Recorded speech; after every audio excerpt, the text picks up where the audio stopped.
प्रिय विद्यार्थियों, आइए देखते हैं एक्सरसाइज 3.3 का 10th क्वेश्चन। एक्सरसाइज है 3.3। एक्सरसाइज 3.3 का 10th क्वेश्चन है। 10th क्वेश्चन क्या कहता है कि ये जो फिगर दिया गया है इसको ट्रेपेजियम शो करना है हमें। ये जो फिगर दिया गया है, अब देखिए इसमें क्या क्या गिवन है। गिवन पहले सबसे पहले क्या लिखिए कि गिवन क्या है। गिवन है कि measurement of angle L equal to 80 degree and measurement of angle M is equal to 100 degree. अब ये कौन से एंगल हैं? अगर इसमें देखा जाए ट्रेपेजियम में तो ये एडजेसेंट एंगल्स हैं, लेकिन इसको दूसरे तरीके से करते हैं।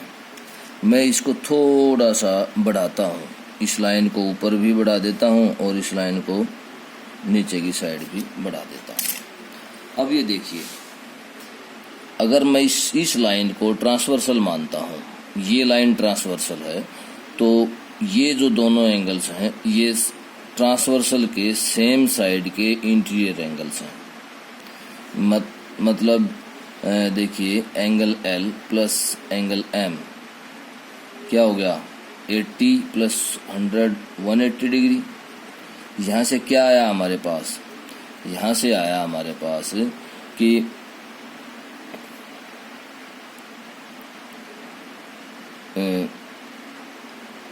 The given angles are complementary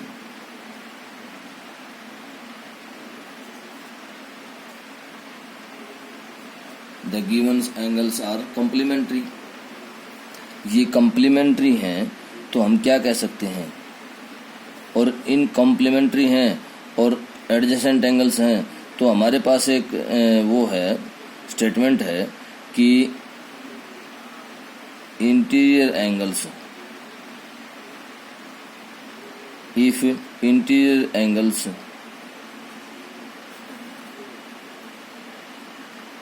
are complement interior angles of same side of transversal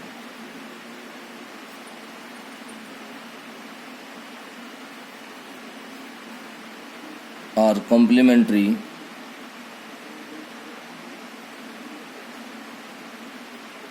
then क्या होगा? NM जो है,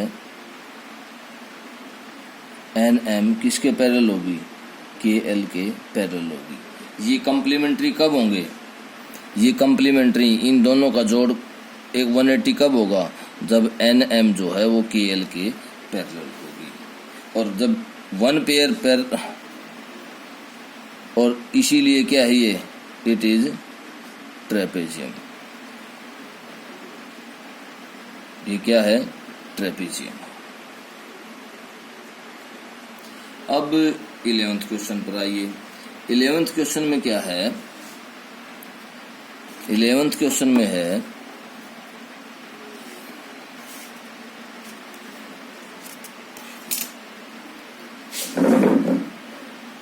क्वेश्चन में क्या है कि एंगल B जो है, मेजरमेंट ऑफ एंगल B दिया गया हमें 180 डिग्री का, और वो निकालने की कह रहा है एंगल C।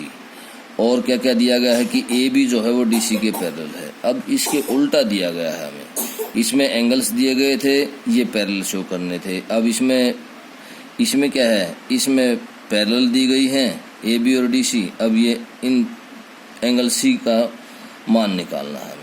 तो देखिए, measurement of angle C plus measurement of angle B 180 degree complementary होंगे। कौन से एंगल्स हैं ये? Interior angles of same side of transversal.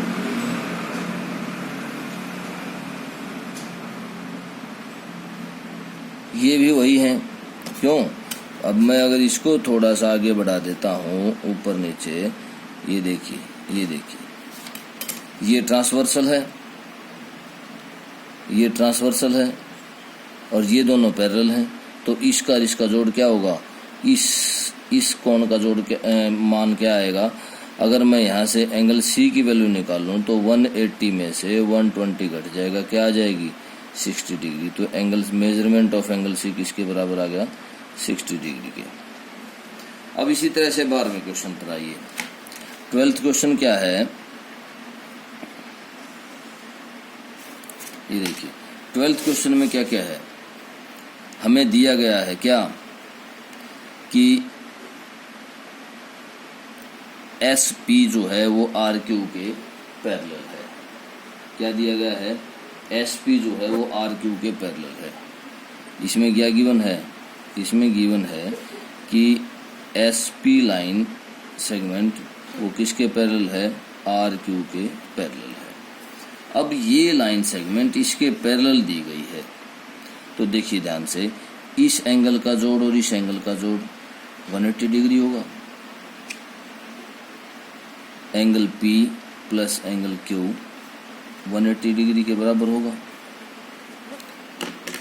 180 degree के बराबर होगा एंगल P और एंगल Q। तो यहाँ से मेजरमेंट ऑफ एंगल P क्या आ जाएगा, 180 में से 130 घट जाएगा और ये क्या आ गया 50 डिग्री। तो एंगल P की वैल्यू क्या, मेजरमेंट ऑफ एंगल P क्या आ गया हमारे पास 50 डिग्री।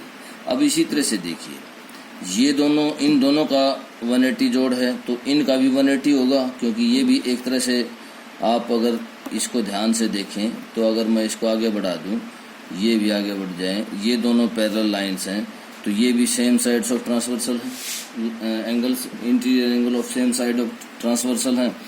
तो यहाँ भी measurement of angle S plus measurement of angle R is equal to 180 degree, और ये R एंगल कितने का दिया गया है 90 डिग्री का।